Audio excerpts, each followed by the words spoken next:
Electricast. McDonald's meets the Minecraft universe with one of 6 collectibles and your choice of a Big Mac or 10-piece McNuggets with spicy nether flame sauce. Now available with a Minecraft movie meal. At participating McDonald's for a limited time. A Minecraft movie only in theaters. The Ego Power Plus Savings Event is on at Lowe's. Right now, get a free Select Ego 56-volt battery with purchase of a Select trimmer, blower, or mower kit. That's a $299 value. Plus, shop today for new and exclusive items you need for your lawn. So get ready for spring with the latest in innovation from Ego, the #1 rated brand in cordless outdoor power. Only at Lowe's. We help, you save. Offer valid through 4/16. Selection varies by location while supplies last.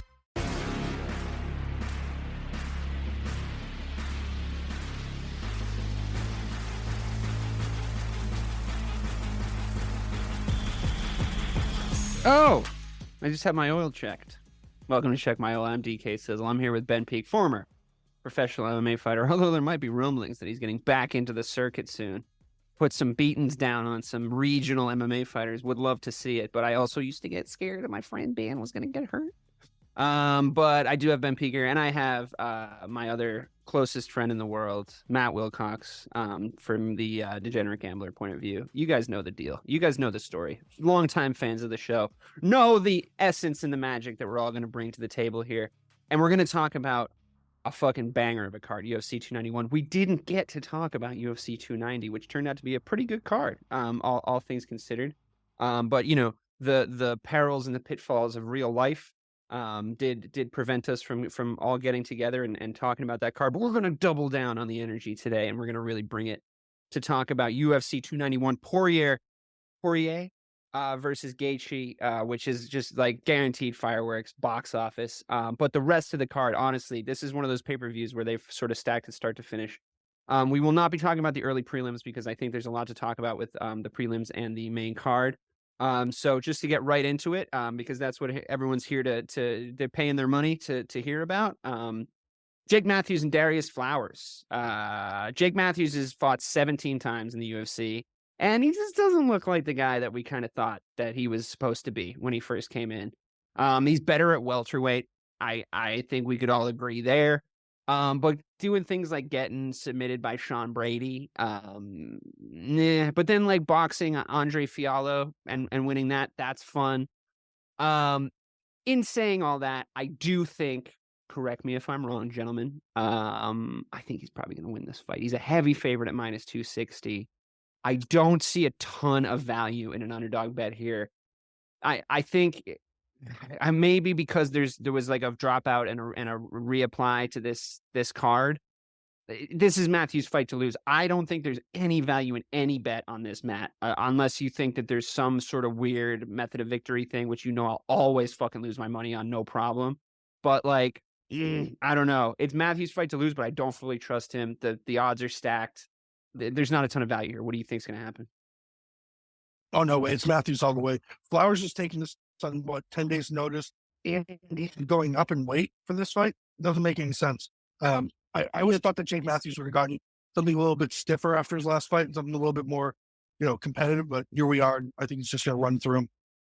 I think that's fair. I mean, would you put it as a parlay? Would you let it potentially wreck a parlay? Yeah, absolutely. Oh, interesting. Well, all right. I might actually have a parlay for the listeners today of the prelims and early prelims. Great. So maybe he'll be a part of it. Maybe he won't. We'll have to wait until the end. Okay, great. We'll check in with you at the end of the prelim section here. Ben, did you ever have anybody on short notice, or were you ever on short notice? Big time, buddy. All the time. Wherever. Anytime, anywhere. Right. What's you've done both. You've had short notice opponents and you've been a short notice opponent. Which do you prefer? If that's not an obvious question. Well, back in the day, I really preferred the being a short notice opponent. Obviously, I'm sure that's the go-to answer there. But especially because of my training regimen, I was just kind of year round, and I would only ever really kick it up for the last 2 weeks. Every single fight. Stay ready, so you don't have to get ready, baby.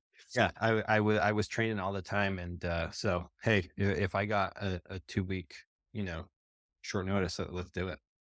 Wait, is it I mean, I guess to sort of extrapolate that to the UFC though, if you're fighting guys at the the cream of the crop and you're getting ready for specific styles, there's no worry there where it's like if you have to take an opponent on short notice but you're not necessarily Connor McGregor where you can be like picking your fights or whatever, you still got to fight on this card because you don't want to get forgotten about. Is it a huge risk if you prepared for something stylistically, or should you just be well rounded enough to be able to take a short notice fight? Well, the safe answer is always to just be ready for everything, feel comfortable in every aspect, whether somebody's stronger than you there or not. You have to figure out tools to nullify them, maybe not compete with them in their game. And that's just being a smart fighter. But you do run into people who are, like I would hate to be getting ready for this guy who's like kind of like a Michael Phelps of MMA, super tough dude, just a gamer, and then they're like, you're fighting Bo Nickel, and be like, well, I wish I was drilling takedowns, son of a bitch. you will run into that. Yeah. I mean, it like if you had a 6-week camp, how much, it's like we've been talking about this with the Ultimate Fighter. Like Matt, you made this point. Like we've been watching the Ultimate Fighter, and it's like Conor McGregor coming in and being like, you gotta slip this way for like a few minutes before you go fight somebody isn't going to change the entire like DNA of your like fighting style, right? So can a 6-week camp, which is I guess what I would consider ideal from what I'm told, can a 6-week camp change your fight style that much? Can you drill up on takedowns for Bo Nickel that much, or is it like a foregone conclusion what's going to happen? Is it more of a nullification thing? You're talking to me or Matt? You. Oh, my bad. Can you ask the question again?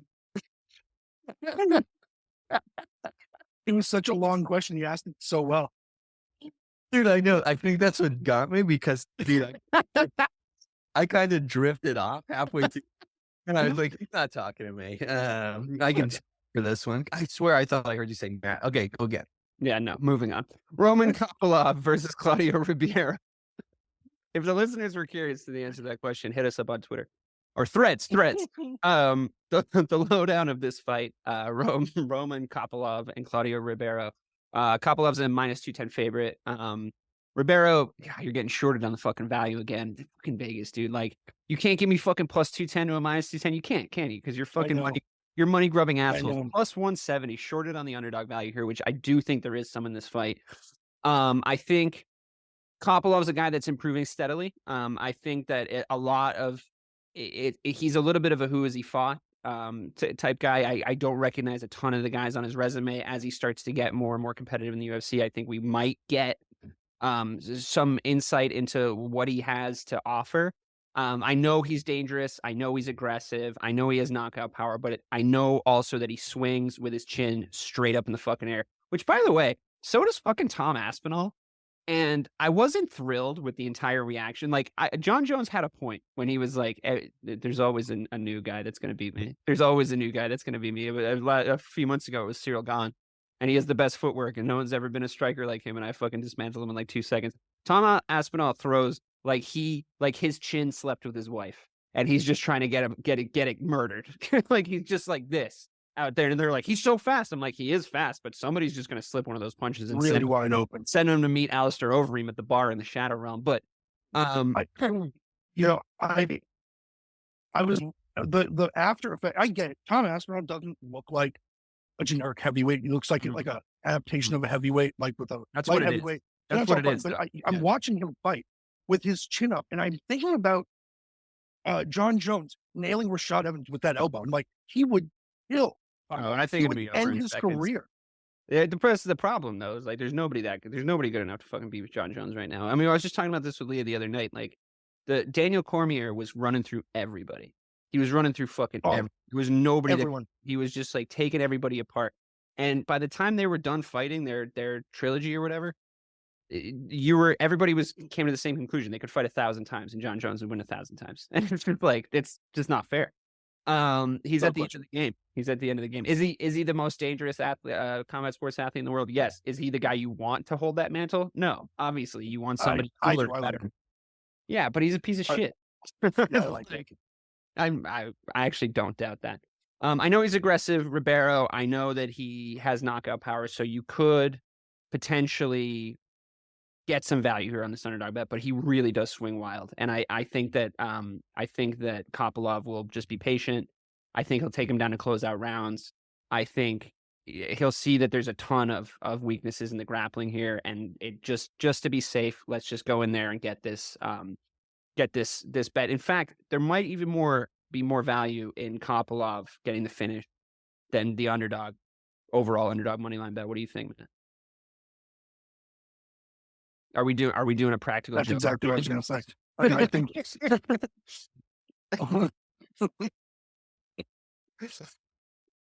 Oh man.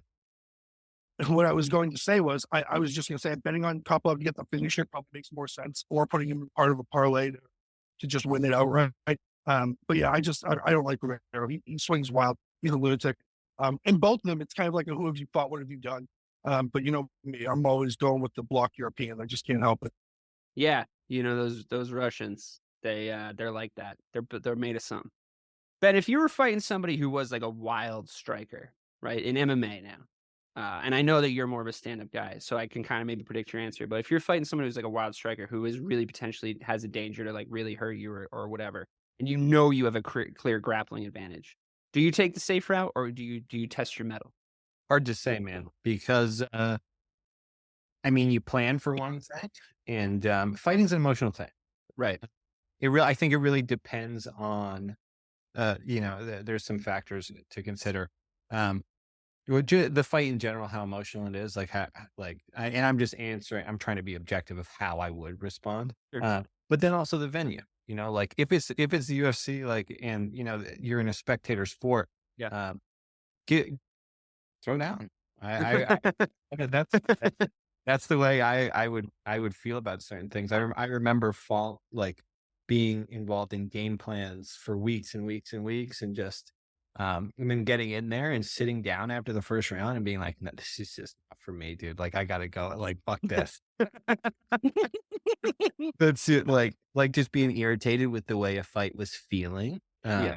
And then But how clear are your thoughts like when you sit down on the stool after the first round? Like, are you hearing your inner monologue? Are you hearing or is it just that like sort of emotional reaction where you're sort of on instinct? So I mean, there definitely is some instinct there, and there's like the fucking everything's a mile a minute, but you are zoned in. I remember it would be kind of like when I would sit down to describe it if you're watching a movie, that like dull ring and like you can hear people talking at you, and I could definitely see everybody who was in front of me, all the cornermen, but the one thing that I had clear the entire time was looking at my opponent across. Right. I would always just be totally honed in on that, on their body language, who they're talking to, what they're talking about. Because you can't break that concentration and try to get it back once the second round starts, right? Yeah, you're just in there. Yeah, it's I like think I would cry. I think I would just start crying in the corner. I'd sit down. Like, he hit me really hard, and it hurts. Yeah, that's why we don't do this. We just talk about it. My finger, We don't be about it. bent my finger. Yeah, I mean, actually, on that note, I think there's a theme for this card and this conversation, because I think there's something to be talked about with this sort of violence that's going to happen in the main event, hopefully. And I have a theory about how that main event's going to go because of the level of violence that was inflicted the last time those guys fought. Ben, who you got in this one? I don't know if there's a ton of value, like I said, but the wild swinger, you betting on the outside chance of a knockout, or you're betting on the guy who's probably going to just take him down and beat him? It'd be smart early on. I imagine most of these guys are so well trained that take them down, go for the sub. Yeah. At this level, Yeah. It's going to be good because right after this is a prelim. Right after this, two guys everybody's heard of are, I mean, I would hope if you're watching the UFC on a regular basis, are about to fight Derek Lewis and Marcus Rogerio de Lima. De Lima's a huge fucking favorite here, and I just don't know. I mean, okay, so Derek Lewis, like, obviously he's very likable. He's a likable character. He was one of those guys that sort of got to the precipice of being able to be at that elite level at heavyweight and just sort of fell off because he just didn't quite have the athleticism to work a proper wrestling base and grappling base into his game. And then right as that started to happen, he sort of started to decline a little bit in the stand-up. DC fucking just absolutely just tortured him for like 5 rounds. It was so fucking upsetting. He's really So bad. it's such a funny thing with MMA, right? Like Ben was saying last time we did the show, and we had a conversation when we were all together a couple weeks ago about this, about how you fall. And it's like, it's the same. It's like Derek Lewis underneath DC in a wrestling match, like Izzy when he moved up to light heavyweight. It's like there's something about what their legs are doing. Like it's not that much different than what other people's legs are doing when they're on the bottom, when they know what they're doing, but like they're not doing really anything. You know what I mean? It's like they're very flat, like they're just sticking out of the end of a blanket in a Roald Dahl book. Yeah. It's just like well, you should be doing something with those, more than what you're doing right now. I don't know what it is, but it's like you can immediately tell when somebody is just like not on the ground level, and it's like that's the fun thing about an MMA, right? Where it's like there is this sort of rock, paper, scissors aspect to it that is shrinking, obviously, but like at the high level, like this sort of still happens. And I think that it might go that way again for Derek Lewis, if we're being honest, because I think putting him in the ring with a Brazilian, one of the league of yellow shorts, as I like to call them, is not a it's just like, you're Brazilian, you fucking wear yellow shorts. It's like, but what if I like the green shorts? It's like, you're wearing the fucking yellow short. I don't get it, but it is what it is. And you're a hillbilly, you're in camo. Try that in a small town. All right, so what is that topical? I like that.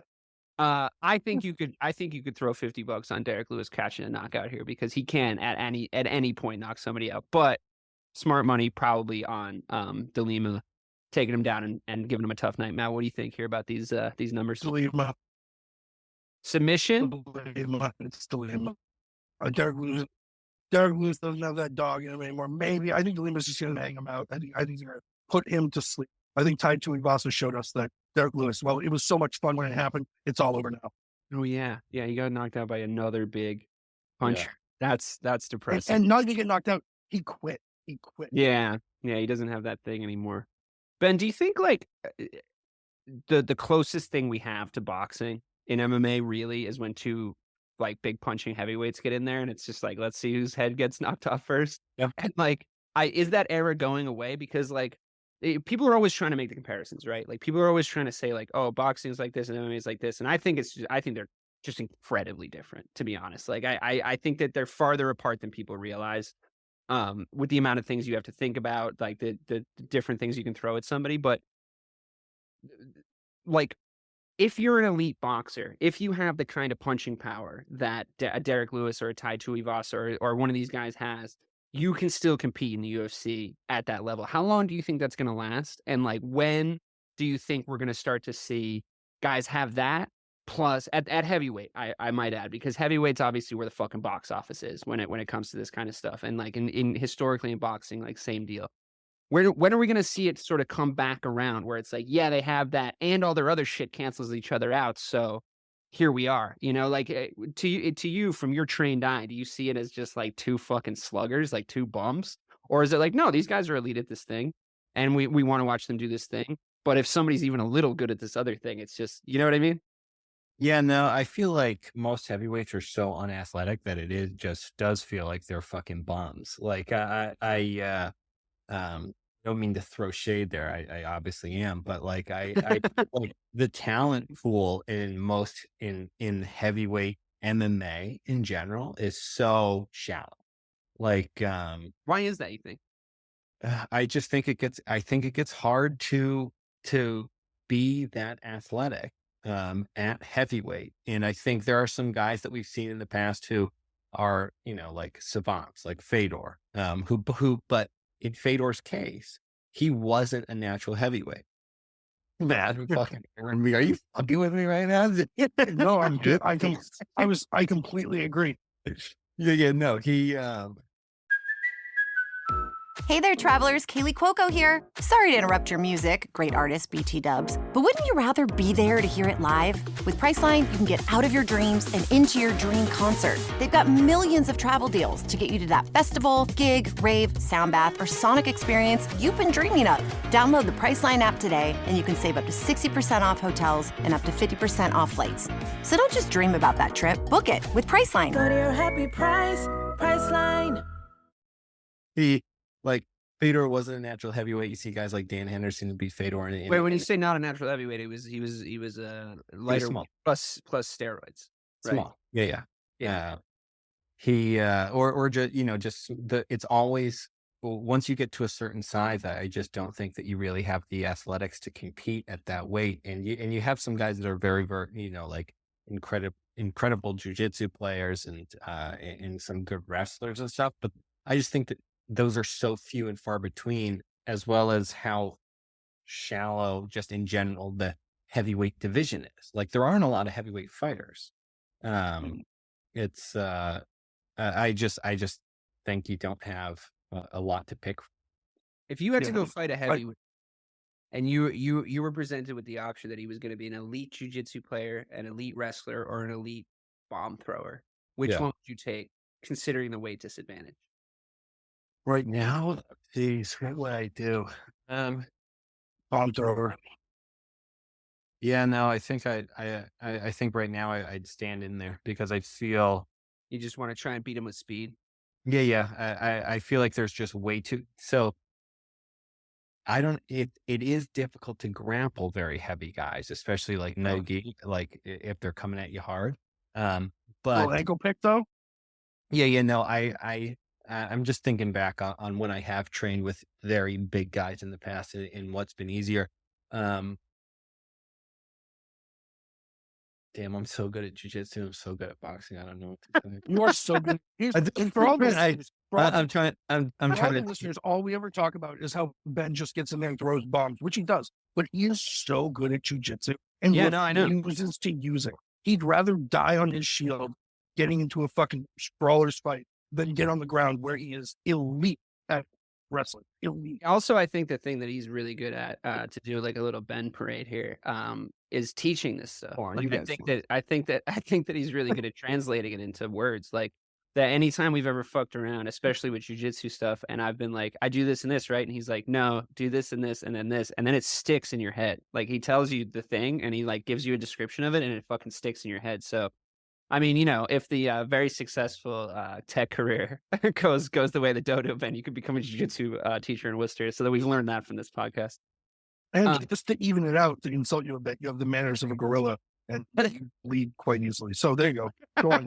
What was your thought? Yeah, you are a fucking asshole. So it comes down to Rogerio de Lima and Derek Lewis. I don't think de Lima is like that great. So I think he's good, but I don't think he's that great. And I think that he could get knocked out. So I'm probably going to take a value bet here with Derek Lewis. Again, they're fucking us at plus 183, which just seems like they're just lauding it in our faces at this point. But Matt, what do you got? Anything on this betting front with these two? So I think just to keep the early fights interesting, that can cap off my 4-fight parlay. I have Rogerio de Lima, I have Kopilov, I have Jake Matthews, and then we didn't talk about this fight, but we have Matthew Schmelsberger, who fights talented young Schmelsberger? What's his name? Semmelsberger. Oh, I've heard of him. Matthew Semmel. I've heard of him. He's very good. He's got a real shit fight. I'm not sure why, but he's fighting a guy that's coming up in weight. He can't be that good. He's on the early prelims. We didn't even talk about him. Yeah, he got dogged. It's not. Trust me, it's the fight to watch on the early prelims. Okay, well that's good to know. A little early prelim love from Mr. Wilcox. Trevin Giles, Gabriel Bonfim. Trevin Giles fucking sucks. He's fucking not good. Seen him fight a few times. I'm sure he beat my fucking scrawny ass, but he is definitely not that good. The guy he's fighting is 14-0. Great submission win in 2022 over Trey Waters. Had a tough debut in the Contender Series, won that. Submitted the guy in the first minute. This is a stepping stone fight just to have people see him on the prelims of a real heavy buy pay-per-view. We'll see like how good he really is. Obviously, there's levels to this. We know the old adage is about stepping up in competition, but Dana White and the matchmakers see Trevin Giles the same way I do, and that's chump in the water of this division. This is not one of those situations where like, oh, Trevin Giles is the gatekeeper. Nope, he is a stepping stone on a very short ladder. This is going to be a bad one. Yeah, I mean, you know what? He wants. He get like I feel like Alternate this line, guy can do whatever he wants. Jiu-jitsu, he can box him. Exactly. It's going to be whatever he wants it to be. Alternate line, this doesn't go over 1.5 rounds. Yeah, that's actually a really good bet. I think that there's just some serious value in like he puts him away incredibly quickly because I think that's and it could be a submission, to be honest. I wouldn't go that specific. But I think it's at high altitude. There might be some value in the idea of throwing, like value in the sense that if you bet on Trevin Giles, you'll put the amount of money you're betting and it'll look like a lot of money that you potentially will win, but you will not win that money. So I don't know. I mean, maybe if you were trying to be a hipster about it, you could bet that it gets out of the first round or that it goes the distance even, but I fucking doubt it. Ben, have you ever been in a situation where there was like a heavy, like nobody thought you were going to win the fight or nobody thought the guy was going to beat you? Like, have you ever been like very heavily favored or very heavily the underdog? And does that affect you psychologically? Yeah, I've been both. I remember coming up and opponents were just more seasoned when I was getting started. You know, I was fighting older guys because I was a kid, and they had already built a little bit of a record. It's really hard to like put fucking odds on that too, because it's like, is there footage of these fights that they've built a record of? You know what I mean? Like, who was it that they fought? Like, what are they thinking about? Man, remember that fight where the guy was like 10 years older than you and he missed weight by like 20 pounds? That was scary. Was that It was like MMA? It was MMA. It was MMA. Yeah. Yeah. And you whooped his ass. Yeah. The yes, the dude at the Palladium. I did whip his ass. Dude, I've been so good forever. I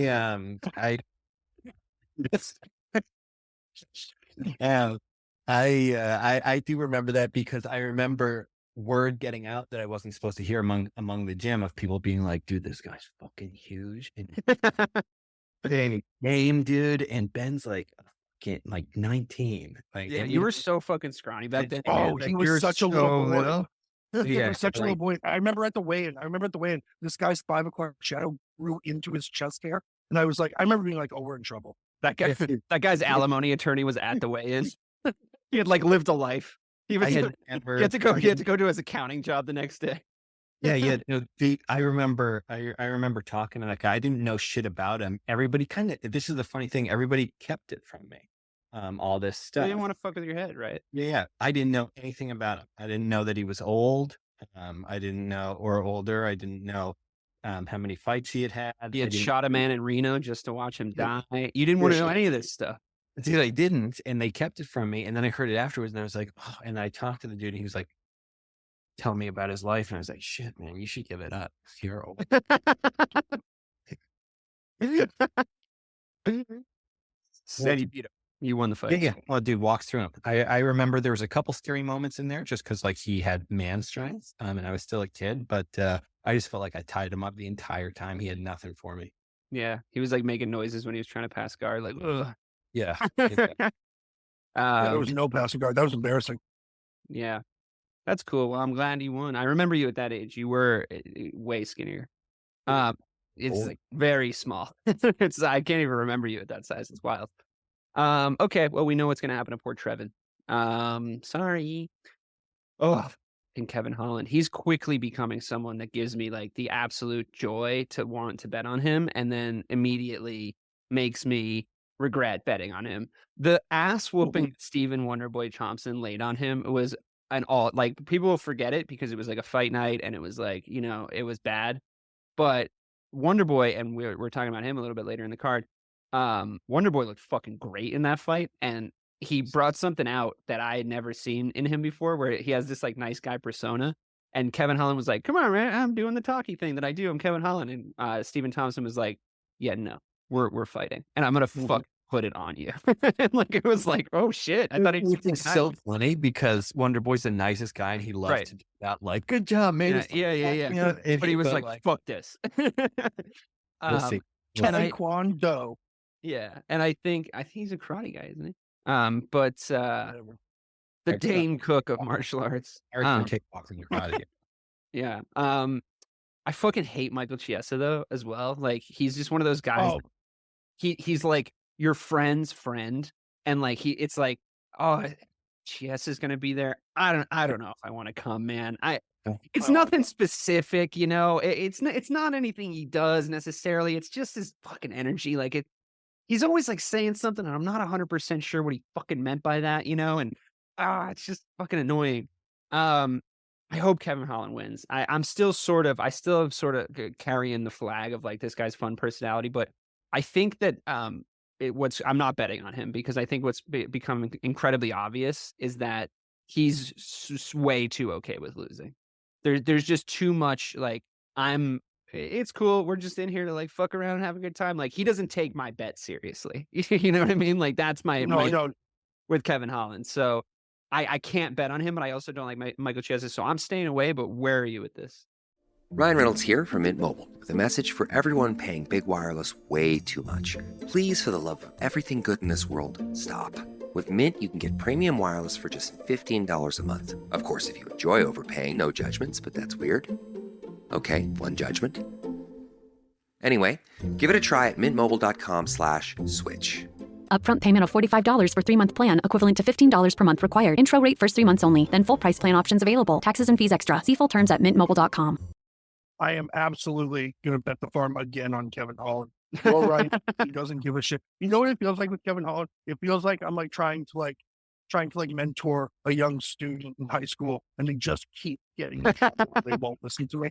I think he's an incredibly talented guy, but he's just a knucklehead all through and through. But Chiesa has this natural problem of one, being incredibly stupid, and two, he lost his last 2 fights, hasn't fought since 2001. They put him on the shelf the same way they did Rob Whittaker. He's 20 months off. That is a big factor. Who don't you want to come in and stand in a ring with after 20 months off? It's a guy that throws wild like Kevin Holland. This is not a tune-up fight for him. This is a real war for him. So I will say this. I could see Chiesa losing the first round and then panicking and holding him in half guard for 2 more rounds. But I think we're going to see Kevin Holland win us back here. I don't think Chiesa's going to shake off that rust. You've borderline talked me into it, but what about his hand? They're saying he shouldn't be fighting yet with the broken hand after it was. That's okay. He's an idiot. He's going to throw it. It's fine.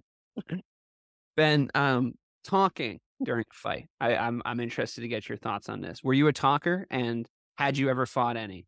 And what's the impact of it? Like, I would imagine, this is just a guess before you tell us the reality of it from your perspective, but I would imagine there's a world where you can just like not listen to it because there's so much other sensory stuff going on. But I mean, I'm sure that I've seen talking affect fighters and win fights. You know, if you say and do the right things and you follow up and you throw the punch that lands effectively, and then you double down on the bad thought that the person just had of that fucking hurt, right? And you're right. And you start to break their poker face down and stuff like this. But tell us about your experiences with that kind of thing in the ring. Were you much of a talker? Was it a little bit more, Tim Duncan, where it's like, oh, almost got me there, big fella, or was it more KG, like get that shit out of here? Like which one was it? And have you experienced anything on the return? Yeah, so I wasn't at first, but as I got older, my career just progressed, and I just kind of became more myself in there. I started talking a lot of fucking shit, like, I like maybe talking shit isn't the right way to say. Like, there definitely were some times when I was like getting into a bit of banter and like getting into it with some dudes. But Tuesday, isn't it? but I think the entire time I was interactive. So like somebody would throw a kick, I wouldn't block it just to take it, and I'd be like, "That's shit." Yeah. Like, body language. But I was a talker quite a few times. And then as far as people talking shit to me, man, not really. Like everybody was just serious because they were fucking beat the fuck up. And but I mean, not all the time.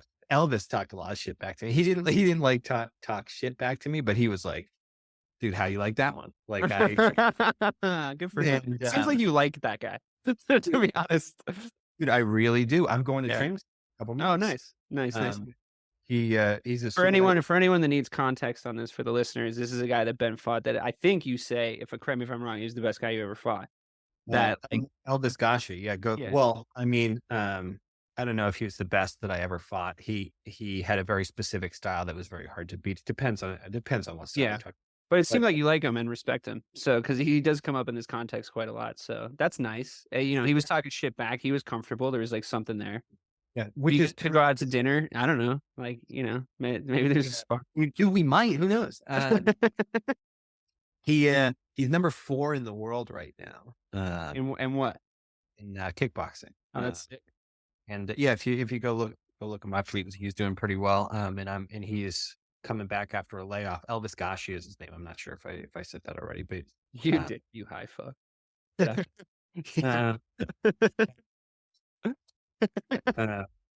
I'm going up there in a couple months. Me and my coach and training partner Brett are going to go do some sparring with him, help him get ready. So I'm excited. He's a great guy. Totally lost the plot on him. I am. No, I'm just trying to move on from the fact that you have other friends. I'm gonna be okay, but I wouldn't call them friends.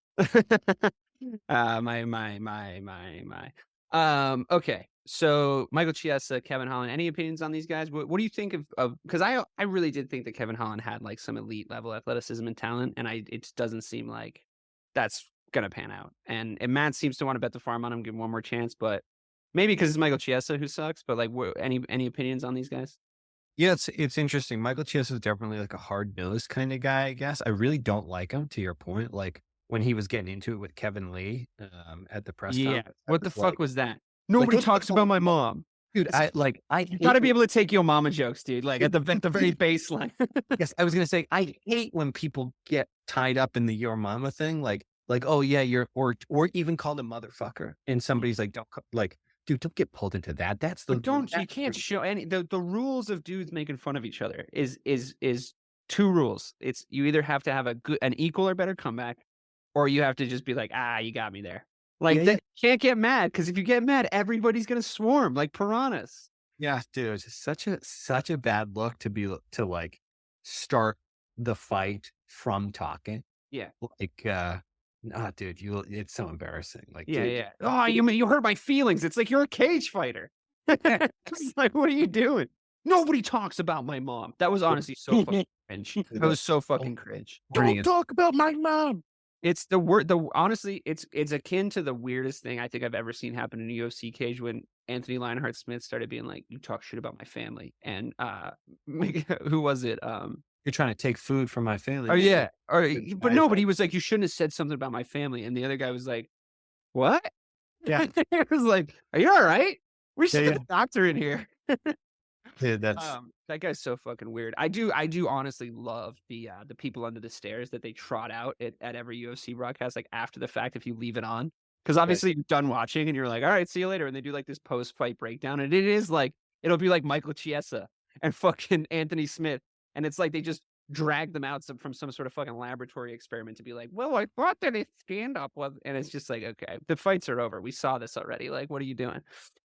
Dude, that guy's a heavyweight, Anthony Smith, heavyweight, big, huge heavyweight too. Like what, 6'4", 6'5"? Yeah. And it took like 30 minutes to beat up that fucking guy that broke into his house.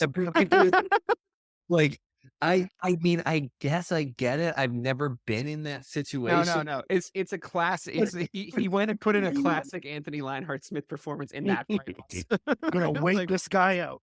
It's like, I'm just gonna go in there and I'm gonna fucking execute my game plan. You get 25 minutes of cardio in you, fella. Yeah, I do, because I'm on meth. So I absolutely have 25 minutes of cardio in me. It's like, dude, just choke him unconscious. What are you doing? Yeah. I mean, like, even if you're scared, like, cause I can see that. Like, I know sometimes like situations that you run into in the street happen fast. Yeah. And like your reaction just have to be quick. But like, dude, once you get a hold of that guy and you're on the ground, again, I don't know, like maybe he had, you do know. The thing is, like, you do know. You just beat up a homeless person. Dude, you did. I feel like he the person had committed a crime. No, that'll do. I feel like just holding on like that. I would I feel like I would just choke him out like immediately. Right. I feel like there's been times when me and you wrestle where I can literally feel your arms moving at like quarter speed while you're choking me unconscious. it's a nobody. Just put him to the ground. I don't understand. Like you got your hands on him, just like even how do you not mount a dude who doesn't know how to prevent? Like it's just all crazy. And you're a black belt. Black belt. Huge. He's huge. Yeah, I don't get it. I mean, maybe it is the meth. Maybe meth beats training. Maybe that's what we've learned. But I think more likely is that Anthony Lionheart Smith is just an idiot. No, but I think to Matt's point, it's true. Like anytime we ever fuck around, like the amount of training, if no one has ever fought somebody who's a trained fighter, it will make you second guess getting into fights on the street, because it's like, I remember a period in my life where I'd be like, we're going to go fight those kids, you know? And then, like, as my frontal cortex developed, it's like, what if he knows jujitsu? You know what I mean? Like, I don't. I've filled my day with different activities. Like, it's just like, not that. And like, whenever you fuck around with Ben, it's like, you know, I always try my best, but if there's a 3-second window, he can choose to end it in at any time. And it's like, why not just do that? I don't understand. Doesn't make sense.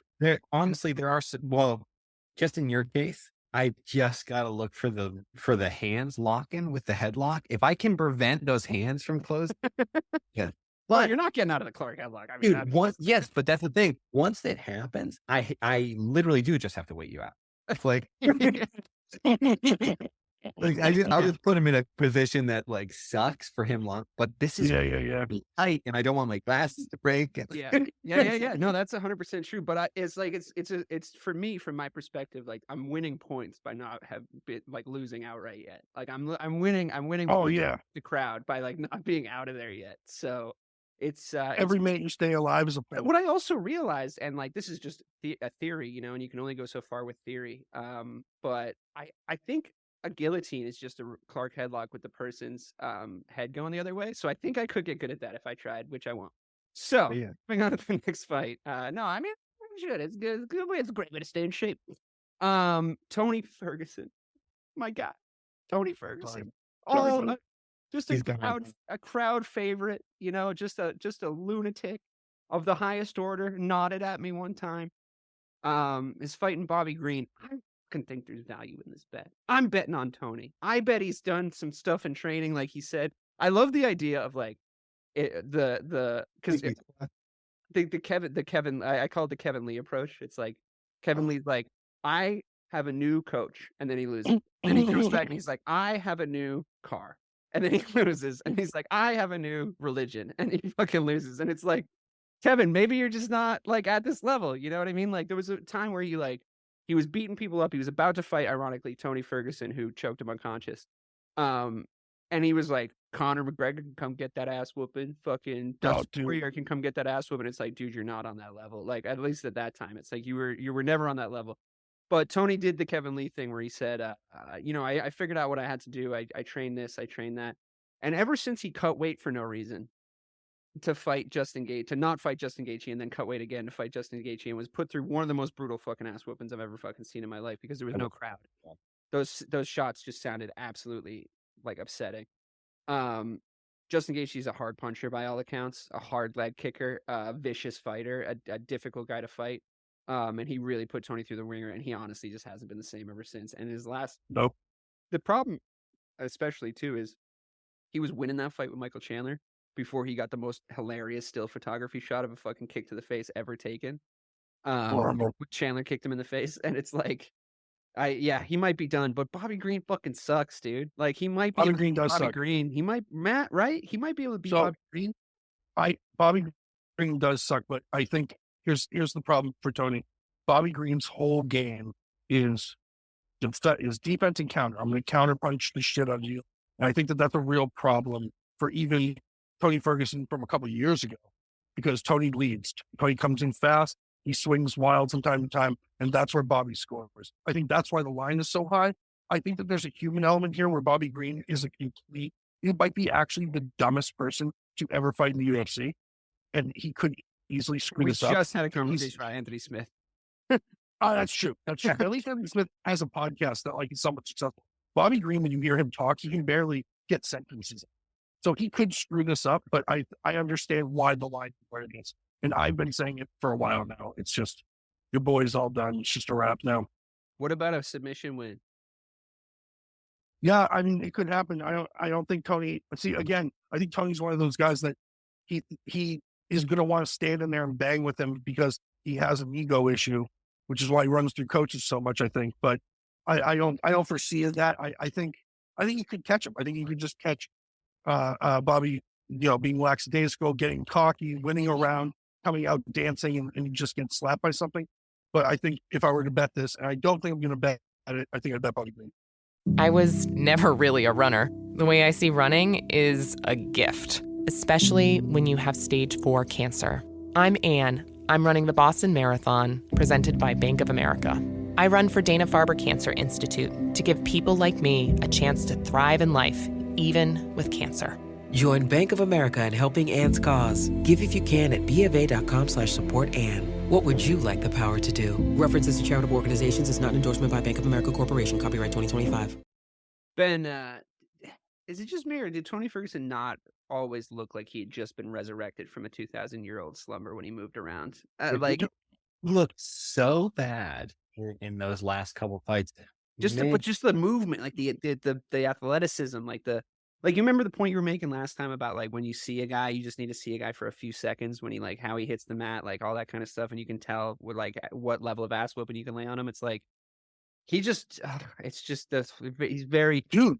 Cowboy was like this towards the end of his career too. Like he was never that crazy, like bouncy or fluid, but towards the end it was like Jesus Christ, the guy can fucking walk. And Dave, like 3 years ago, Tony was going to be the guy that took down the Iron Eagle. He was going to beat. What's his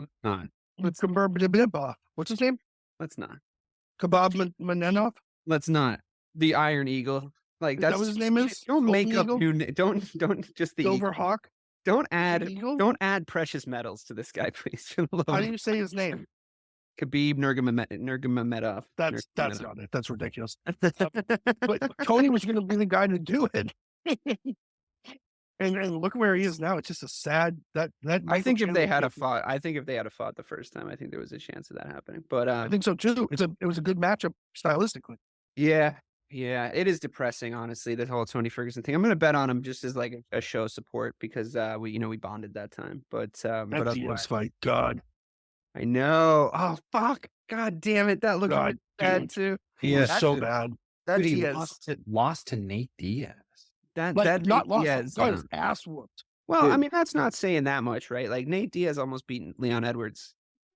Dave, it looked like they brought them in on. It looked like they brought them in on wheelchairs. It was embarrassing for the UFC. But by the time Nate was out, like on his way out of and he didn't train at all for that fight because he was like kind of throwing that hissy fit, like I don't give a fuck. He was gonna get destroyed. Yeah, he gave him Tony, and he came in there, and dude, he looked so. Oh man, they both looked so bad, but he still beat his ass, dude. Tony shouldn't be fighting it. He shouldn't. That should have been his last fight. Yeah. Maybe training. All right, fine. You guys are right. Stephen Thompson and Michelle Pereira. Pereira is one of the guys I won't bet on because he does stupid shit. Like he even if he's looking like he could win a fight, he'll knee the guy in the head while he's on the ground or like fucking poke him in the eye or do some stupid shit like that. This is like he's just this kind of guy. He is exciting. I don't think that there's any room for overly flamboyant fighting styles left at the elite level in the UFC. Like I think that there was a time period where it's like, whoa, he caught him with the capoeira quick kick. And it's like, no, like Stephen Thompson's like not going to get caught by that. He's going to fuck you up. Like he's going to fuck you up. And like, he looked so fucking badass the last time I saw him fight against Kevin Holland. And he looks in such fucking good shape. Like he just looks like he lives that lifestyle that makes it so he can compete at an athletic level well into his fucking 30s that I am this is the most confident I am for a win is Stephen Wonderboy Thompson against Michelle Pereira, especially because Pereira's going to try to stand up with him. And I think that Thompson is underrated as a striker. I think that he has a ton of fucking whip and power in his punches. And he just looks like the nicest guy. I thought that was like such a funny joke, by the way. I didn't even know Connor McGregor was capable of this. When they were talking about the nicest guy in the UFC award, Connor was like, I'm coming for that belt too, mother buddies. I was like, that's a fucking solid joke, dude. Like maybe not as punchy as we thought. Matt, any reason why you would bet Pereira here? Dude, I think with Thompson's last 3 fights, he has just looked like he's stepped up his competition level to a whole nother place. He looks elite. He looks like he's cream of the crop. But I am going to take the Brazilian here. I think that we're going to see the exposure of Stephen Thompson again. And I think you might actually see a submission here.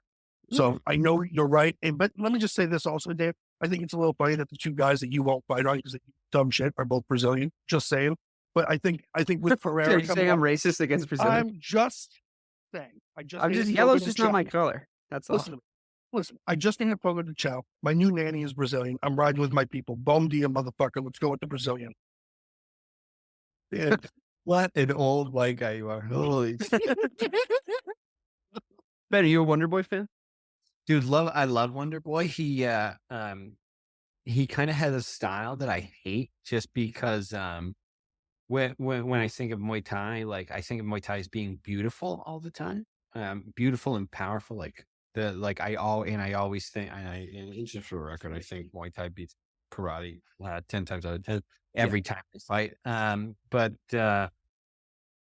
Stephen Thompson does it so well, man. He hides kicks behind punches that you don't see coming, like a jab, and then just literally just turns the hip for the head kick. That was his entry into the UFC, and I was like, damn, that was fucking sneaky. I hate it, but it's sneaky. And he kind of has that vibe about him that's like Sage Northcutt's dad, like the bleacher blonde, 40-year-old who is ripped, and he's like, come on, kids, I'm gonna take you in the back of my truck down to get ice cream. He's wicked nice the whole time. So he just lives a healthy lifestyle.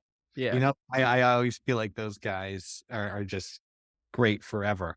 That being said, Michel Pereira is huge. He's a huge athletic guy. True. But I think Thompson's always needed a little bit of a range advantage or a little bit of a he getting canceled out by Tyron Woodley because he didn't want to come into that range, or getting sort of out grappled by guys like Bilal Muhammad or whatever. It's there is, like Matt said, holes to his game.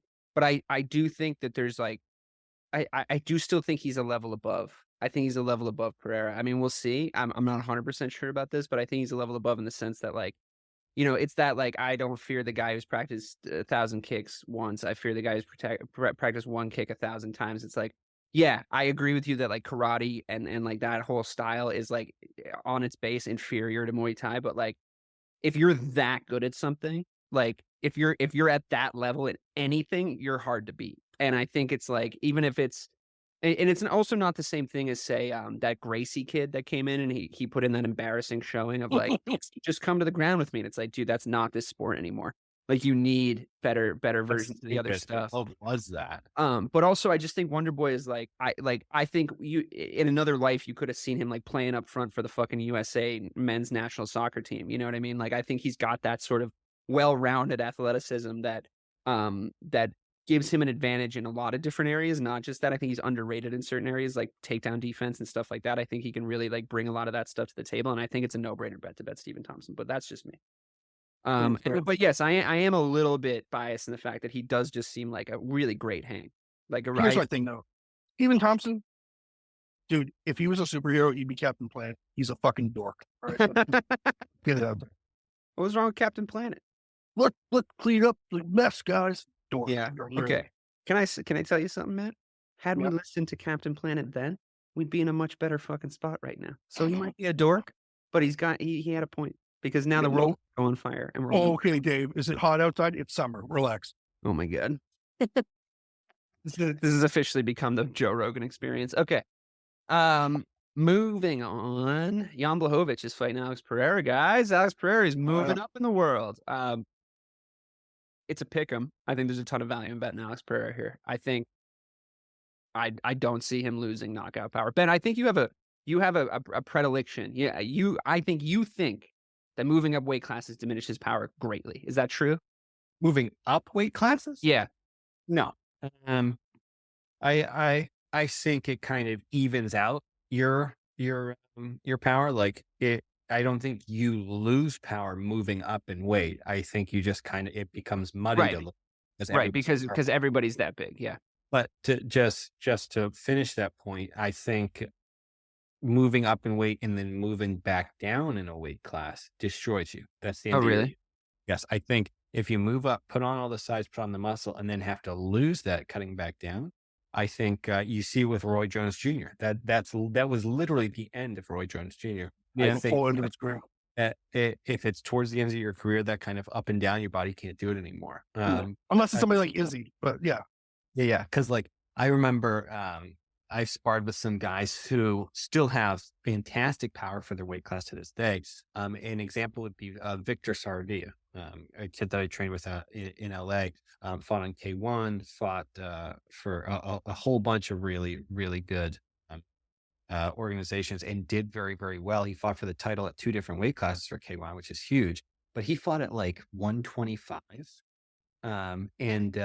Dude, I would see him put it to guys who are 125, 135. And then we sparred the first time. And dude, the first round, he absolutely lit me up. Like, touched me like 3-4 times every time he got in ring. And I was just like, oh man, that doesn't feel like anything. I can take all of those shots. I was like, because he came out and he hit me so many fucking times. I was like, oh, I probably can't take a lot of those. And then 2-3 more combinations. I was like, oh, he's not hitting hard. That's the thing. He's 125 pounds.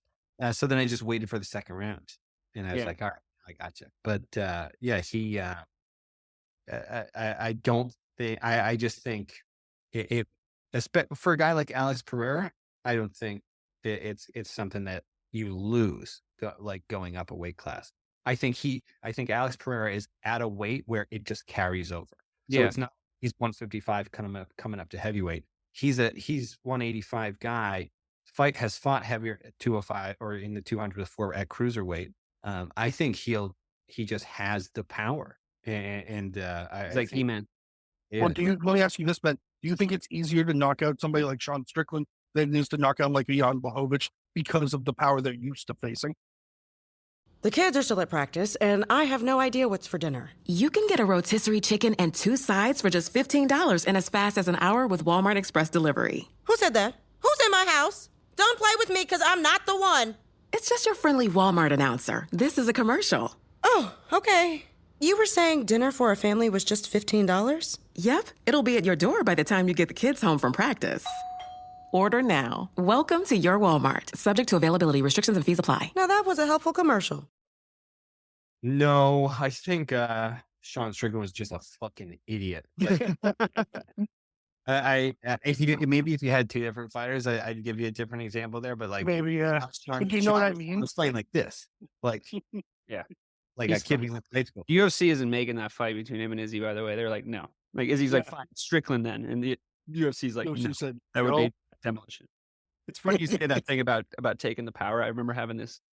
I actually can relate to this experience. I remember we got into a fight outside my college dorm. Yeah. And it was like a group fight, like two groups. I started it. It was my fault. But it was like 2 groups yelling at each other. And like one guy hit my friend and I went for him and I didn't realize that another dude had sneaked around behind me. Smart of him. And he started like fucking hitting me in the back of the head. And I remember being like, fuck, like I'm fucked. Like I'm getting hit in the back of the head. Like there's nothing I can do. And then I remember like in the next split second being like, oh, those don't hurt at all. And then I just remember being like, you're in for something we like to call the Clark headlock, my friend. And my hand just like snaking up around the back of me and like getting them and like flipping them over and being on top of them. And I was like, you just weren't strong enough, pal. Like, you didn't do the right thing. You should have killed me when you had the chance. Why didn't you just win? What do you think? Yeah, why didn't you just beat my ass? But it's like that moment of like, oh fuck, I'm getting punched like in the back of the head. And then it's like the next second you go, oh fuck, that doesn't hurt at all. I'm fine.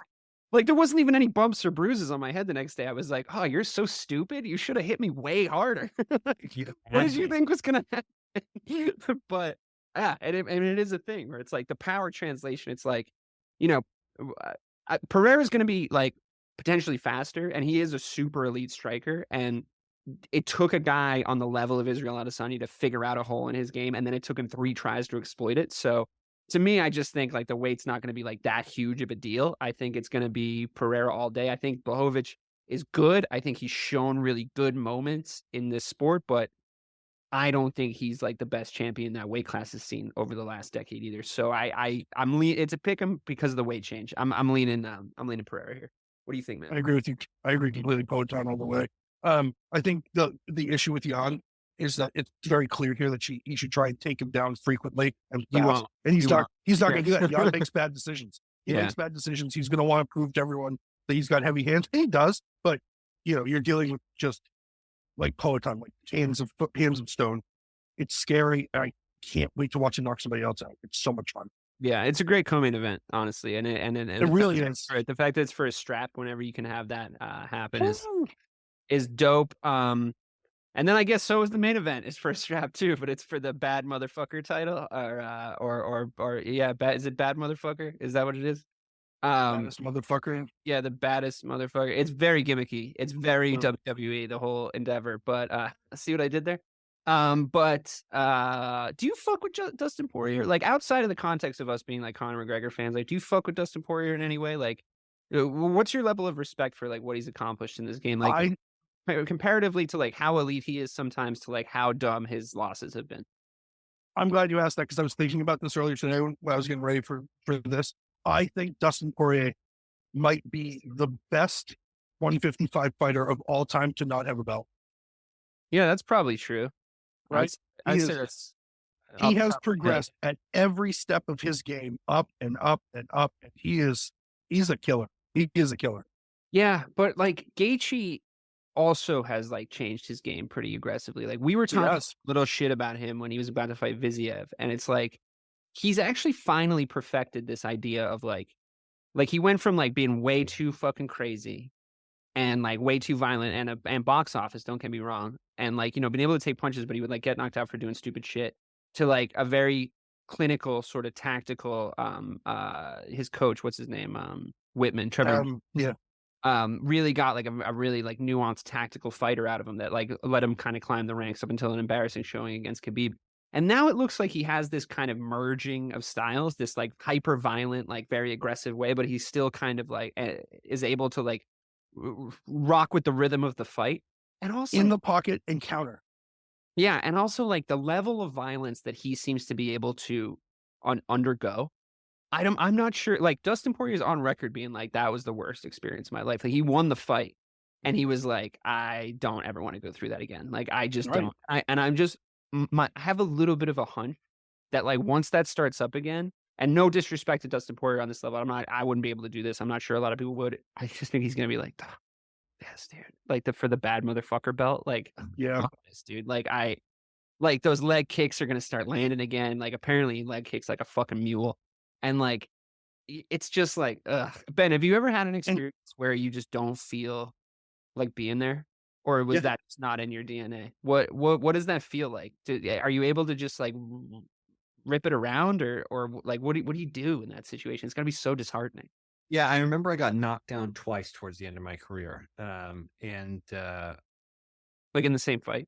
Yeah. In the same fight. I tripped during the first one and they call it a knockdown.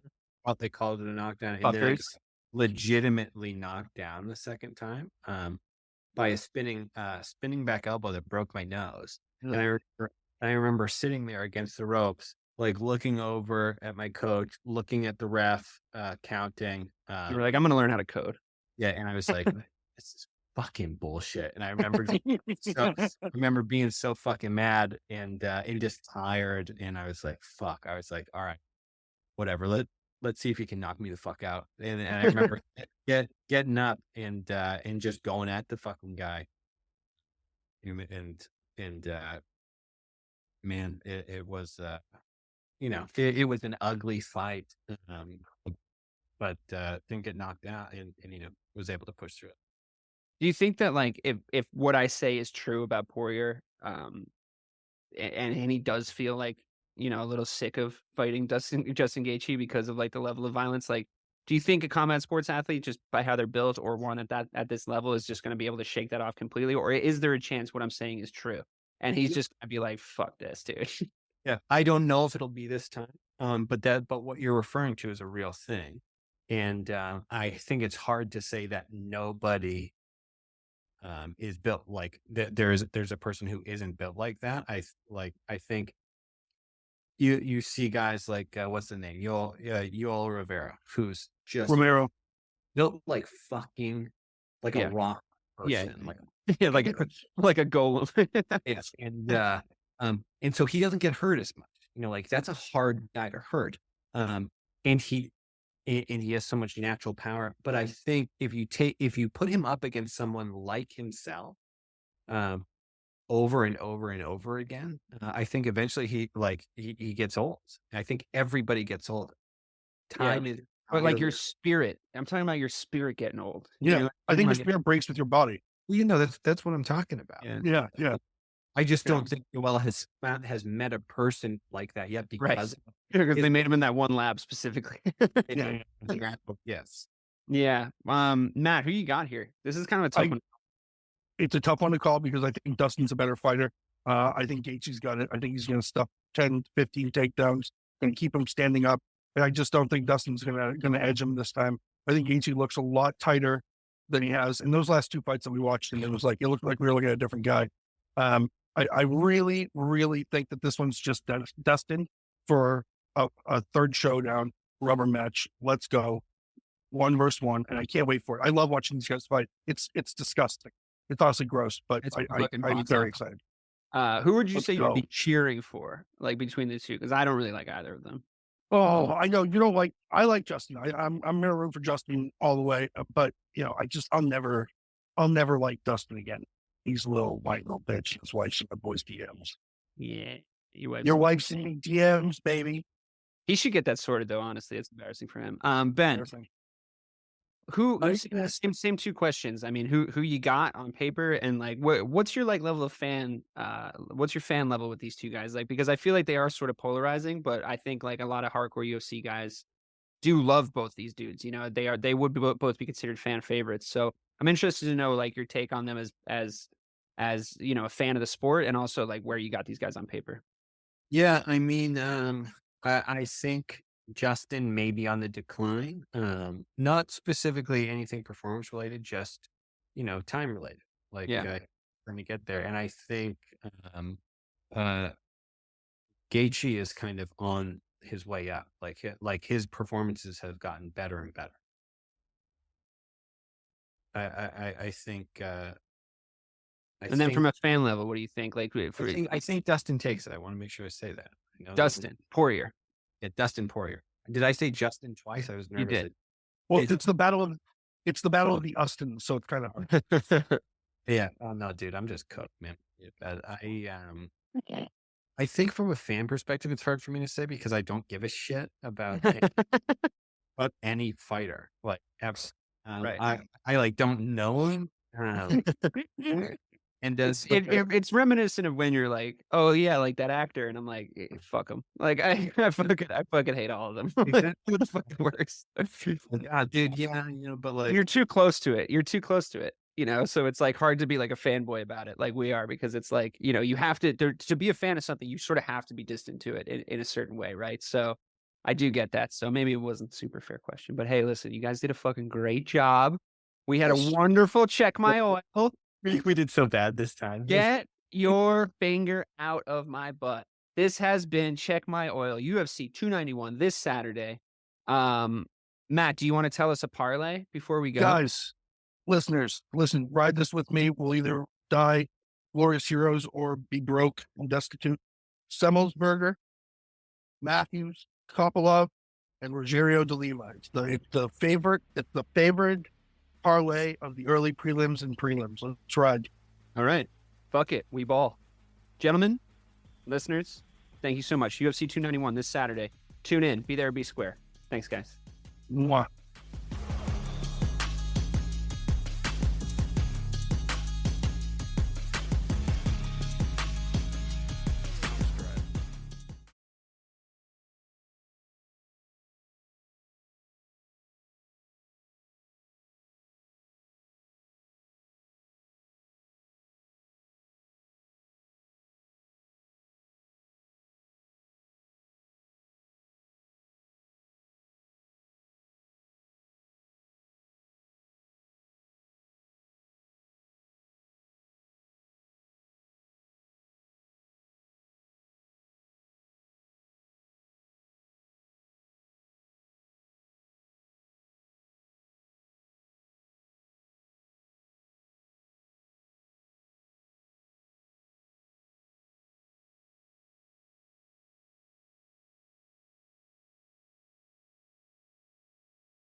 Hi, I'm Sherilyn Fenn from Twin Peaks. What did you do on your last Saturday night? Did you hear something? Toilet paper. There's nada. The reserves have gone dry. People are hoarding it. I should have done that. They're all out of hand sanitizer at my Target. Mark, when did you last watch the news? We are getting reports of forced quarantines in China, Japan, and now Italy. You're cutting onions in half and putting them around your apartment. Yes, exactly. It kills the COVID. Excuse me? Let's go, get in. Vamos, rápido. Have you ever driven one of these? Never. I'll drive, ladies. I've got the keys. Excuse me, I'm lost. I'm looking for my wife. I got turned around. Join me, Eric Roberts, Jennifer Elise Cox, and Ed Asner for The Last Saturday Night, an Electrocast podcast. You'll love it. Electrocast.